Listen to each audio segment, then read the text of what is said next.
You are live. Okay, thank you. Hello, everyone. Welcome to another installment of our Ask an Expert series. Through Nurture and Jay, our focus, unsurprisingly, is on our moms and babies. But today, in honor of Father's Day, which we celebrated just yesterday, I am thrilled to share that almost all of today's guest experts are incredible dads.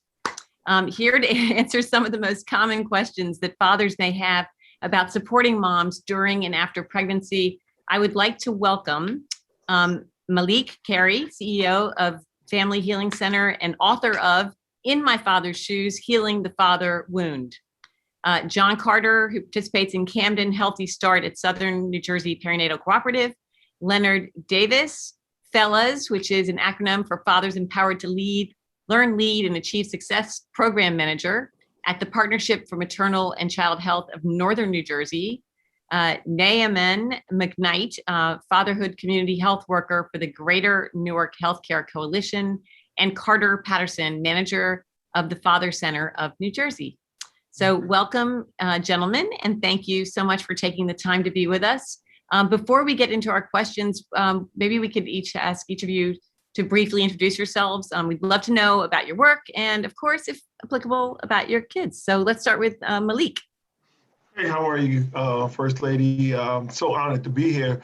I am the CEO at Family Healing Center located here in Livingston, and we are a full service family center. I mean, we do all a range of counseling, just really, family counseling, individual counseling, therapy, that kind of stuff. And then also, we run a lot of programs for young people. Like this summer, we'll be running a leadership program for teenage boys, from 9 to 13. So we're always running different groups, and we're also opening our first drug and alcohol treatment facility in September. I've been a father for 31 years to a wonderful son named London. And, it's really just been a great journey. I had my son when I was 19, so we've kind of grown up together. And so it's been a wonderful journey to raise him. And I actually, at 12 years old, I took him in at full custody and raised him as a single dad. So I know both sides. And that's a little bit about me for right now. Thank you, Malik. Maybe we should now go to Carter. Carter, can you introduce yourself? Yes. So hello, everyone. My name is Carter Patterson. I am a proud dad of 4 beautiful children, 2 boys and 2 girls. I am also the program director of the Father Center of New Jersey, and we are the oldest child welfare agency in the state of New Jersey. We are 169 years old. Don't we look good? So I'm very proud of the work that I do, and I think the last thing that I want to say is that I like cake better than I like pie. Thank you. Excellent. Yes. Excellent. Yes. Leonard, how about if you want to go next? Sure. First of all, thank you for having us, First Lady. My name is Leonard Davis, everyone. I'm the Fellas Fatherhood Program Manager. I must admit, I am not a father yet. I am getting married in October, and then soon after, then we can start about the family. Then we can have the family talk. I love, and about myself, my job, I love working in the community. Most of my professional background has been built and surrounded around building up our community, finding ways to make ourselves known and just create a cohesive neighborhood amongst each other. And I'm really looking forward to building a relationship with the fathers of the Essex County area as we really start to reach out and build our cohorts and have a great fatherhood program with the fellas. Excellent. And Naamen, welcome. Thank you. Can you briefly introduce yourself as well? Hello, good afternoon, First Lady Murphy. It's a pleasure to meet you. And to all my panelists, guys, I just want to say good afternoon. My name is McKnight. I am a community health worker for Greater Newark Healthcare Coalition, where I am the coordinator of the Fatherhood Initiative program. and I am a father of three, 10-year-old, a 4-year-old, who's soon to be 5 this August, and a 3-year-old who just turned 3 this past May. And so, I'm still learning. As we know, there's no textbook on how to be a dad or how to be a father. It all comes through experience, some trying times, some failing times. But I'm a firm believer that in those trying times, in those failing moments, that victory will prevail. Well, thank you. Thank you all. We're missing one of our panelists right now, but we're going to go for her without. So thank you and welcome again. Let's now get to our questions. So I'm going to start, I guess, Malik, Naamen, and Carter with you. You are all involved in leading fatherhood programs across the state. Can you give an overview of what these programs actually do? I can start off. Malik, Naamen, is that okay? Right. Oh, no, yep. Right, so the Father Center of New Jersey, so we have staff members that are called client service specialists that engage with men on a face-to-face level. But then since we've been working virtually over the past 18 months, we've had to go through the computer. But what we do is that we help men reunify with their families. We help men find better jobs through workforce and development training. If a gentleman has an emotionally charged issue, we have licensed clinicians on staff that can help them work through those kinds of emotions. Sometimes we do daddy and the children, we do trips and father-friendly activities. The entire our entire approach is to be a one-stop resource center for fathers.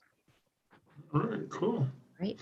All right, so I work with two different organizations. One is, at Family Healing Center, we really just work around, really building solid communities and building solid families. But I also, at my church, we work with the 24/7 Dads program that I've been involved with for probably the last 10 years. Firstly, I was just telling Carter that we've done this across the country. Across the world. We've actually taken the 24/7 Dad program to Nicaragua, and we've done it in Puerto Rico also. And so it's a program that really helps fathers to become the men that they're supposed to be. And so it's a real special program that I've gotten. Like I said, around 10 years ago, I really started working with it, and it's a really great program. Excellent. Thank you, Malik. Leo, Leonard, what's your? Sure. So the Fellas Fatherhood Program is a program built up by Essex County fathers and truly build a brotherhood around our Essex County fathers by utilizing 3 concepts. One, we are 2 recipients of the 24/7 Dad curriculum. So with the 24/7 Dad curriculum, we teach our fathers, better ways to go out and activate to be a stronger father while also dealing with their child and learning how to balance the two, being a work dad while also being a dad at home and also being a dad to the mom, and just balancing out those and knowing, teaching them strategic ways on how to do that. The second component is we have a couples communication curriculum which we implement, and this is basically a curriculum built to strengthen the relationship between a father and his partner. And the good thing about this curriculum is that what I like the most about it is that this curriculum, you'll learn how to effectively speak to others. Sometimes when relaying a message, we get a little heated, and sometimes the heat of the moment tends to make you say things that you tend to regret. But with this couple communication curriculum, it teaches you how to effectively give everybody what's on your mind, so they can actively receive it. And on the flip side, it also teaches you how to listen in as well. because sometimes, a majority of the times, we hear a lot of things, but we don't truly listen to what a person is saying. So that's a great curriculum that we utilize for our program. And lastly, we have this economic stability piece in which we basically, as Carter already stated, work with our fathers for resume building. We teach them the ins and out of all Microsoft Offices, such as Word, Excel, and PowerPoint. One thing I like about this curriculum the most is that with Excel, we teach our fathers, the formulas, the cell functions, the toolbars, so on and so forth. Then afterwards, we give them a real life lesson and say, all right, after everything we taught you with Excel, now I want you to apply it. I want you to take all the financial records of your family in terms of how much you guys spend, how much you guys earn, what do you want on your wish list, and budget that. Use the Excel tools that we just taught you to carry out your financial budget for your family and see if it works out and if you learn something that's very valuable to you. So this program tends to build our fathers and build basically a brothership among our fathers in the Essex County area by utilizing those three components. All right. Thank you, Leonard. Naamen, do you want to jump in here? Yeah, sure. Thank you for the opportunity again. With our Fatherhood Initiative program, just like the others, we also utilize the 24/7 Dad curriculum. However, we went a step further in depth because when we looked at the dynamic of the male figure or the father figure of the household, we oftentimes looked into a scope and we discovered that men are naturally quiet when it comes to circumstances. They're naturally quiet. They don't have an outlet. They don't have a place where they can say, they can say, you know what, I need a place to sit down, have a conversation, and to make things what is practical. What seems to be rational, but it is really irrational. And so we utilize that 24/7 Dad, and we put it into a perspective of what is the reality of life now. And so as we use the 24/7 Dad, we take life circumstances and the curriculum and we put it all into one, and we have that basic conversation where our fathers are able to open up and they're able to think before they speak. They're able to speak before they have a reaction, before they regret it. And so just like the others, we also help with resume writing. We also help with employment opportunities. As of now, we have at least 10 guys that we're working with my dear friend Carter, and they're doing their training for 4 things. One, they're doing it for Serve Safe food handling, Serve Safe manager, OSHA 10 and OSHA 30. And so our main goal and our main objective is not to let the fathers have us do the work, but to actually help them reopen that toolbox that they had since they were born. Dust off that toolbox, get those tools, and start working until they get to their goals. And what I like about our program is we do a lot of goal setting. We do roadmaps where we talk to our fathers and we give them ideas and suggestions, but on the contrary, they know that it's really their ideas and it's really their roadmap.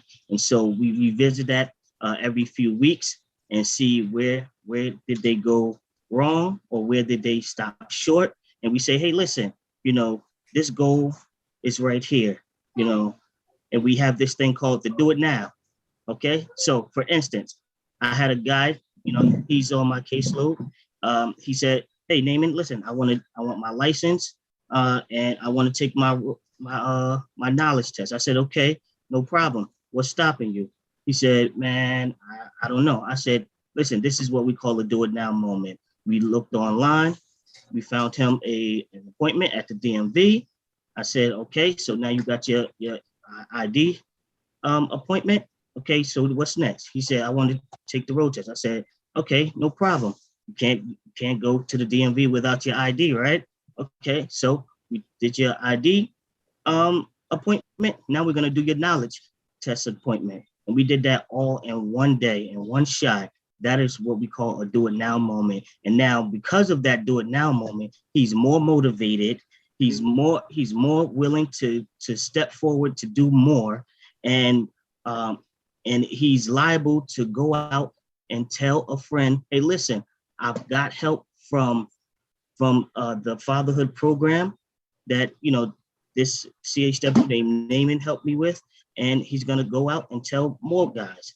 And they're going to have those do it now moments. And they're going to have those times where, their irrationality sets in. But when those sessions start to come in, they're going to have another thought on how they do things or view things. That is great and so helpful. These kinds of programs can be really life-changing for fathers, kids, and really the entire family. So now this question is for everyone, and there are a couple of different parts. So first, how can a father get involved in your programs? And second, what does a typical session look like? Maybe if there's a third, I would say if any of you can put yourselves into the shoes of one of your participants, how they might view that participation. Good. I can start, if that's okay, fellas? Yeah. Yes. Okay. So how would they get involved? There's multiple ways for a gentleman to engage with the Father Center of New Jersey. The first way is to use our hotline, right? And we turned our regular phone number into a hotline. Because lo and behold, who would have known when your phone system is tied to your internet service, there's all of these package deals. And we did not know that we had all of these functions before COVID, so technology was actually our old friend.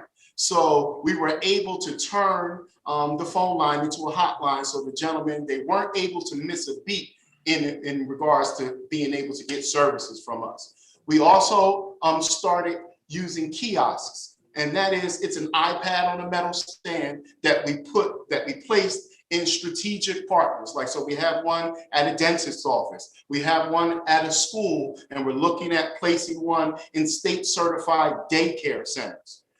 The last way that we were able to get men and to get them involved in our program was basically through social media, right? Because in years past, when the world was in regular form, we were able to see people face to face. Well, now the corner or the block or the way that you do outreach is through your social media feed, right? And so we were able to enhance our presence through social media, so much so that the gentlemen, they can schedule services through our Instagram page.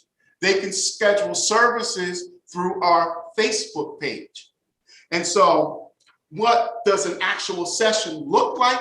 When the guys actually come in, we're very, very intentional insofar as where we're sitting at. So when we're sitting and doing an intake with another gentleman, I always say to the staff members, I don't want to see paper and pencil.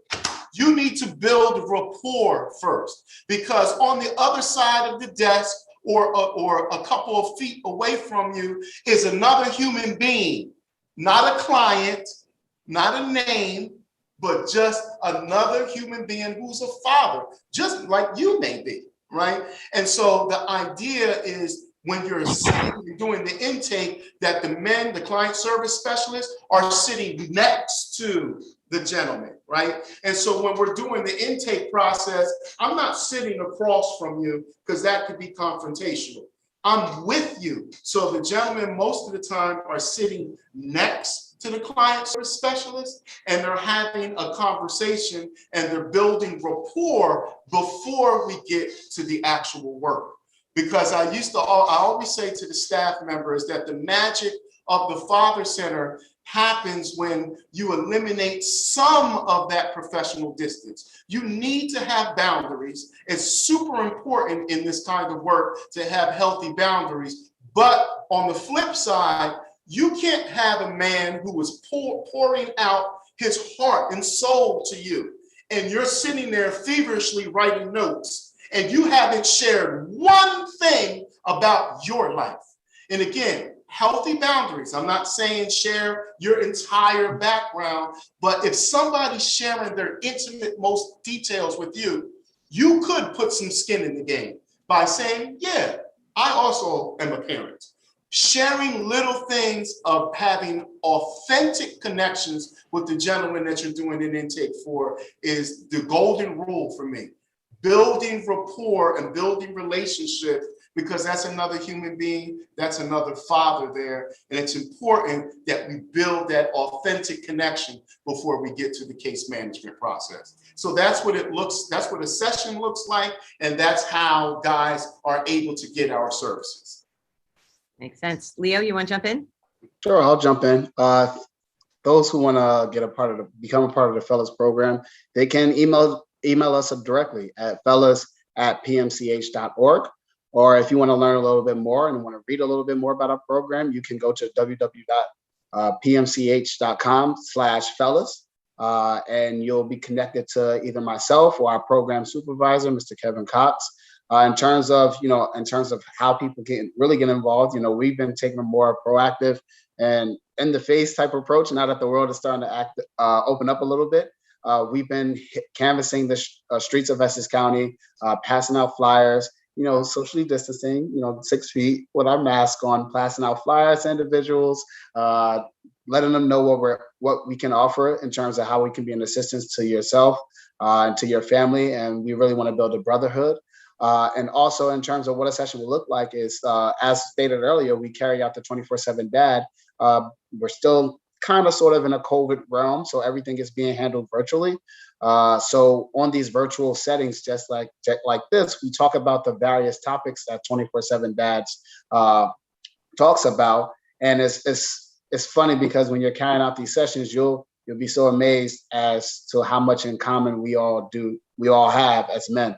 And it's just like, oh, you're this, and you're this, but wow, we really do have this common ground. And those sessions really build up. That's how you build that bond in terms of what Carter was talking about, build up that relationship, that rapport, to find out how much in common we really do have. So that's really how our sessions are carried out. And as stated before, if you want to reach us, you can email us directly.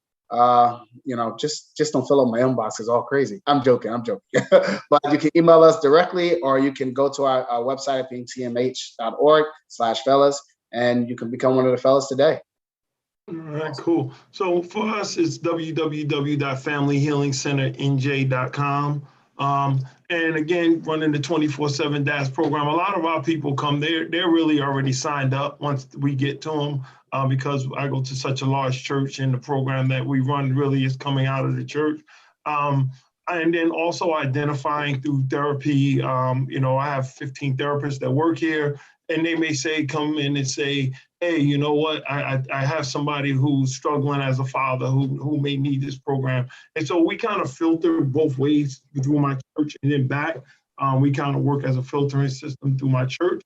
And also, just really identifying here at Family Healing Center, because I've had my own really experiences with my personal relationship with a father that I've actually wrote in a book about. A lot of people come to me and they talk to me about their own personal issues with their own fathers, or what the struggle is as a father. And so it's really been able to open up a large dynamic for me as far as just being able to be that go-to person about fatherhood. And again, having my son at such a young age. I had a son when I was 19, and then having to kind of grow up through that. One day my son said, Dad, you changed 3 times. I went from his friend, this cute little boy that was, on my hip, to now I'm starting to raise him, and then I take custody of him. And, so at all these levels, we watched each other grow. And so, again, the name of my book is In My Father's Shoes, Healing the Father Wound. And that's a story of me in my own personal journey. My dad had 8 children by 6 different women. And so I got a lot of experience, and didn't find my father until I was 24. And so I had my own father kind of issues, and then was able to heal those issues and deal with what I needed to deal with, so I can speak to father. Like, I speak to it from both sides. And it really, with my story, it attracts a lot of men. Great. All right, Naamen? Yes, a typical session looks like a bunch of fathers who typically, as I stated before, don't share. But when they enter into our session, there's something different about them. They're open because they're leaning on, or they're getting their energy from the next guy on their screen. So typically, we take, life circumstances or life subjects or current events, and we have an open conversation about it. That's what we call the icebreaker. And once that icebreaker has been going around the room, then it manifests to a conversation of life, of how you doing, how you feeling, what's wrong with you, and it continues there, and it just manifests into something major. We have a 1 hour session, and sometimes, right, Carter, it goes it goes from that 1 hour to almost 2 hours. That's how thick and how rich the conversation is, and how they can join our program. We have several partners that we partner with, one being New Hope Baptist Church of North New Jersey on Sussex Street, the other one being Leaguers. We also partner with Beth Israel Hospital, who also helps with our Healthy Women, Healthy Family wing of our Greater Newark Healthcare Coalition program. And then we also partnered with programs for parents who sends a lot of their fathers over to us to get a better understanding, to talk about anger management, having conversations with your children, having conversations with your spouse, and so on and so on. But for the most part, we typically have partners that will reach out to do some of our bidding, but also we do a lot of groundwork with Newark Street Team as well, who helps us with covering ground. Thank you. It's so enlightening. I think these are the programs that we all really need to think about as part of supporting our families as a whole. So thank you for sharing all of them. So I'm changing tack slightly. I think that there's an expectation that men should be tough and strong and show no or very little emotion, and that crying is a sign of weakness. I'm just curious, for each of you, what role do you think that stereotype plays as men become fathers? Can I speak to that? I deal with it every day. I mean, our society has told us that men don't cry, right? That's what, we're taught that from such a young age. And because I run a counseling center, I see that scar a lot. And so, we're trained, you don't cry, you're supposed to be tough, you're all that. And then when we get older and our wives want us to show emotion, we don't know how to, because we've been so conditioned at a young age not to do that. And I think it has to start really young, that we can't allow young men to express themselves. We can't allow men to cry. I always say, God gave us tear ducts for a reason. Right. And so for me, it really is about, because, I love that saying, it's harder to change the heart of a man than to fix a broken man than to change the heart of a child. And so, sometimes the men are so tough and so broken that it's hard to penetrate it. But if we can, just give them permission, it is okay. It's okay. But really, it starts really young. It starts with us as parents saying to our children, you know what, man, you can fall. If you fall, it's okay. You know, you scraped your knee. All right, you got 5 minutes to cry, but let's get over it. You know, I'm not asking you to be too emotional, but let's break this. But you really, really have to do it at a young age because, I mean, again, my own personal experience, you know, I grew up in the hood. It wasn't you got your head taken off if you cried or showed any sense of weakness. And so for me, you know, it was really that having that to break that, you know, that kind of to say, you know what, give yourself permission. But it has to start young. It really, I feel like, because I've seen so many men where it's like, you know, I saw this great meme, you know, don't cry, don't cry, don't cry, you know, pointing at this boy. But then as an adult, the woman is saying, why don't you show emotion? Well, you started when you were a kid, you know, so we got it started young. I really believe it has to start young. Thank you, Malik. Carter? Yes, and so that is, you know, we talk about that all of the time. And of course, you know, we see, you know, over the course of a year, you know, close to 500 men. And so you have a lot of different stories. And so the thing about not crying and having to be tough really stifles a man's ability to be an effective and engaging father, right? Because it's this thing, it's a friend of mine, we were talking yesterday, and we were talking about the emotional fitness of men. We need to be focused on our emotional fitness. Men need to have these constant conversations of where we're measuring each other's ideas, we're talking about our thoughts and our feelings, and understanding that it is okay to cry, right? You know, because that is a release. And then starting to, you know, in school, right? In elementary and in nursery school, pre-K, junior high, high school, there is this constant theme and conversation with the young ladies, preparing young ladies to eventually one day you may be a mom, right? And I know that there's this conversation that prepares them. Mom has that conversation with their daughter. But young men, little boys are not talked to and talked about being a dad in elementary school. They're not talked about or their expectations of being a good father when they're in high school. And in high school, some of them may already be dads, which, you know, there's some growth that needs to happen there. But the point is that men are emotional, feeling human beings just like the ladies are, right? And men, we need to start to come in contact with our feelings through constantly exercising and strengthening our emotional fitness. So just a really quick example, there was this horrible thing that was on TikTok. There was a group of ladies outside in a restaurant. A gentleman tried to talk to them, and the young ladies kind of rejected him. He got so upset, he came back with a gun.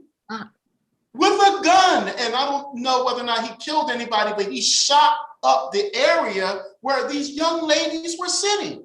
Again, this gentleman needs emotional fitness, because if you are unable to deal with the rejection, if you say something to someone and they just reject you, healthy emotion would be okay, right? And you should be able to go on from that. So as men, we need to start to learn how to cry. It's okay to cry. And then as young men, we need to have our teachers and our mentors and our fathers start to talk to us and prepare us of becoming a dad one day. There might be a possibility that you may be a dad one day. So here are some tips and some strategies on how to be the best and healthy father that you can be. Great. Okay, Naamen, and then Leo, I'll get you on the next question. As far as men crying and how it affects, as Carter was saying, our emotional health. And he said something that actually resonated. He said rejection. And being a associate pastor, I preached a sermon called Residue of Rejection. and it talked about how Jesus says to his disciples, if no one receive you, take your peace and shake the dust off at the door. And that resonates to me because many of us, if not all of us, as fathers and as men, we carry that residue of rejection with us through life, which causes us to break down and build boulders to where we are unapologetic, which is nothing wrong with that. But we're also liable to be irrational and to think that we're always right, and to talk to about crying. I believe that we all have been a victim of those. Boy, you better not cry. It don't hurt. I could remember getting the spanking, and and my mother told me that the spanking didn't hurt. She didn't hit me hard. So stop crying. But every time I sat down, my butt stung. But I have two young boys, and they argue and fuss and fight all the time. And my youngest son, he dropped his lollipop in the car, and he got upset. He just started, going off, started crying. If that was, one of my uncles, that was driving the car, he would have pulled over and gave him a spanking for crying about a lollipop. But I had to think about what can I do to make this young boy feel secure and better about what's going on. And so I pulled over, took him out the seat, and just, rubbed his back and said, listen, man, just relax. Just relax. And so he relaxed. I said, listen, we going back next week. I'll get you another one. Don't worry about it. And, he understood that. And, we went back, we came back home. And one of the biggest things is, that moment, he will remember. I know he will. Because he'll say, you know what? It's okay to cry. It's okay to be emotional. It's okay, to express how you feel and to tell somebody, listen, I'm upset. You know what I mean? I'm upset because A, B, or C. And the goal is to have those type of conversations, respectably, and to actually be able to articulate how you feel. Most of us men were not given that opportunity to express how we feel and to articulate how we feel when put in that situation.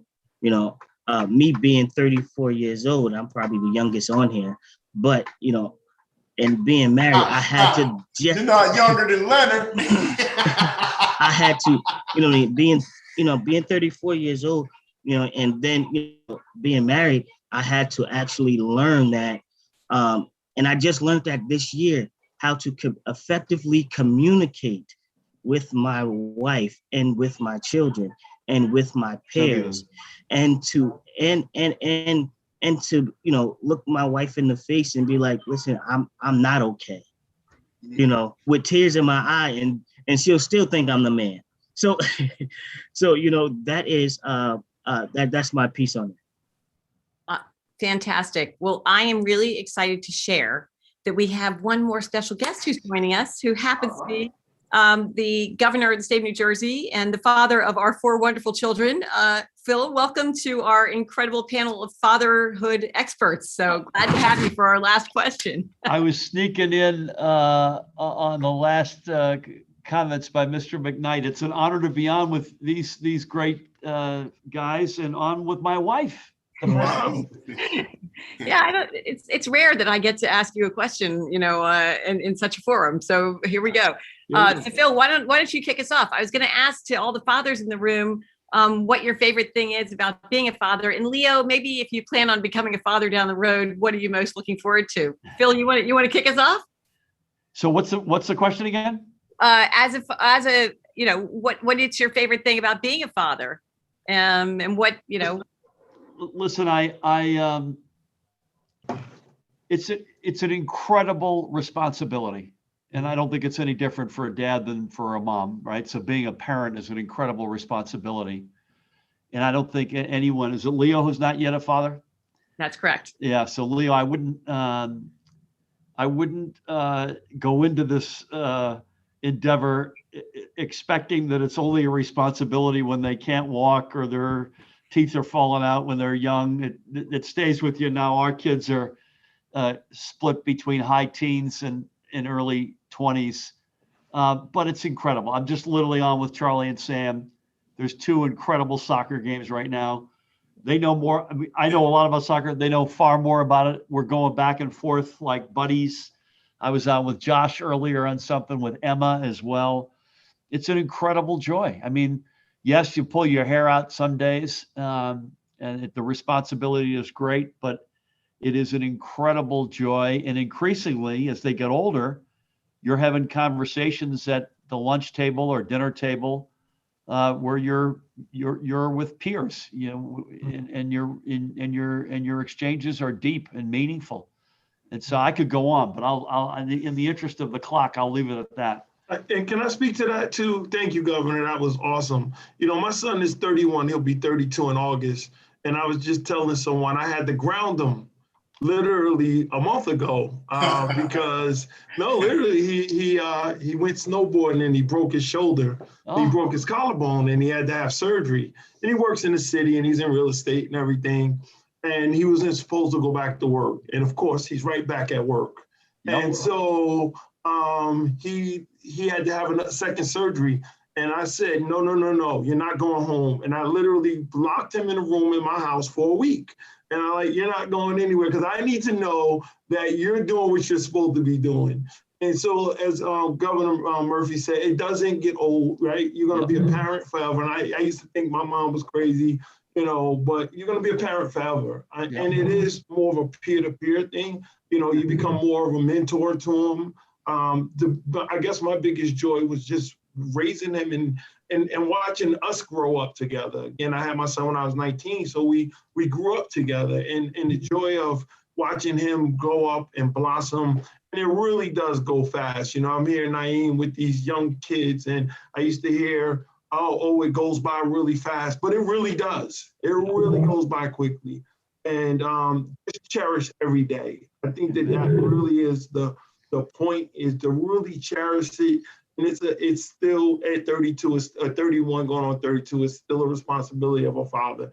And they call you for different things now. They call you for advice. He calls you, the thing, unfortunately, because now he wants to listen most of the time, So, yeah, it's really about him growing up and us growing up together. Hey, thank you. Thank you so much for that, Malik. I know, unfortunately, Phil was able to do this cameo, and I think, sadly, you have to go, right? I have to go in another 1 to 2 minutes. Did you have any other questions for us, or? No, well, I think that Carter and Naamen have not yet had. Actually, Naamen haven't had a chance to really answer that one question. So maybe if you can give us a 30-second answer, each of you, and then Leo, if there's one thing you want to answer for 30 seconds, we'll hit it out of there. How's that? All right. Well, let's let Leo go first because we scared, because I know I went long. But Leo, go ahead. I'm curious to hear, Carter, what Leo's going to say here as a prospective. Right, not one yet. Yeah. Well, I'm glad that you made it on here, Governor. In terms of, what I'm looking forward to, I stated earlier, I'm getting married in October. But, with the difference between, the relationship and the relationship with the child is that, your spouse comes as it is, with the child. It's kind of like you're helping molding that person and becoming the person that they're going to be. And I'm looking forward to that. And, the child, I hear a lot of fathers and parents say that, your children ultimately become your best friend. So I'm looking forward to helping to mold my best friend. But, no disrespect to my wife. I love her to death. But I'm looking forward to really molding and building and watching my child raise, from birth to adulthood and becoming my best friend. I'm looking forward to that. Wow. Love that. That's a great answer, Leo. Thanks for defending the wives as well. I appreciate that. Carter or Naamen, do either of you have anything you want to add? Yeah. Naamen, you want to add something? Yeah. I'll go after you. Okay. So my favorite part about being a father is that I grew up without my father. So I get an absolute chance to kind of heal the sins of everything that I didn't have. So that was a big thing. And then also the second thing really quickly, that my children, I have 4 children, 2 boys and 2 girls. My son's an engineer in the Air Force. My other son is working here. My daughter's in her last year rider, and I have one at TCA.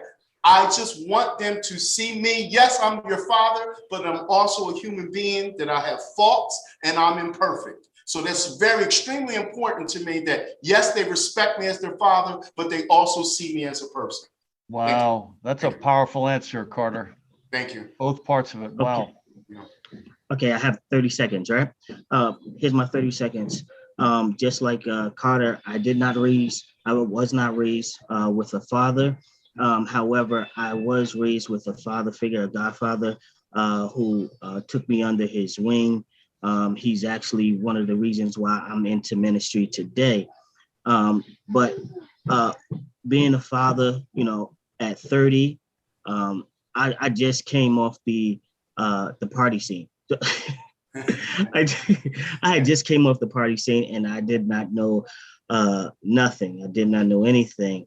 But the moment my wife gave birth to this small little specimen of a child, of a baby, and I was able to smell the newness for the first time of a human being, changed my life, and changed my life for the better. And now I can't get rid of neither one of them. They're always asking me for stuff. I'm out in the backyard doing backyard things, out in the front yard doing front yard things, and they right with me, tagging along. Even if I make a pit stop to go to the cleaners, they're right there. And actually, one, if you didn't hear him, just came over here talking. But it's nothing comes close to being a father, being a dad, and it's just amazing. Amen. I love that. Hey, Tammy, to you, Naamen, Carter, Malik, Leo, thank you for letting me intrude. I love doing this. Well, thank you for joining us. Thanks for putting on. Up to great work, folks. And Naamen, I love that sound. I miss that sound. Yeah. Take care, folks. Okay, bye, Phil. Okay, so I think we've all learned so much today about resources available to New Jersey dads, how we can better support them, and the role that they play in supporting our expecting and new moms. I want to thank our panel of experts, Leo, Malik, Naamen, and Carter, and of course, my wonderful husband, Phil, for their time and for sharing their knowledge, experience, and wisdom with us today. For anyone who is watching at home, as always, I would urge you, please, to share this episode on your social networks. You just never know who may be helped by seeing it. I also want to remind everyone that we have more than 10 episodes of our Ask an Expert series, including interviews with everyone from lactation experts, OBGYNs, doulas, nutritionists, mental health professionals, and more. So there is a lot of great information available at First Lady NJ. I hope all of our New Jersey dads had a wonderful Father's Day. Thank you for joining us. And Leo, we look forward to hearing from you down the road when you're a new dad yourself. So thanks, everybody, and be well. Nice. I would definitely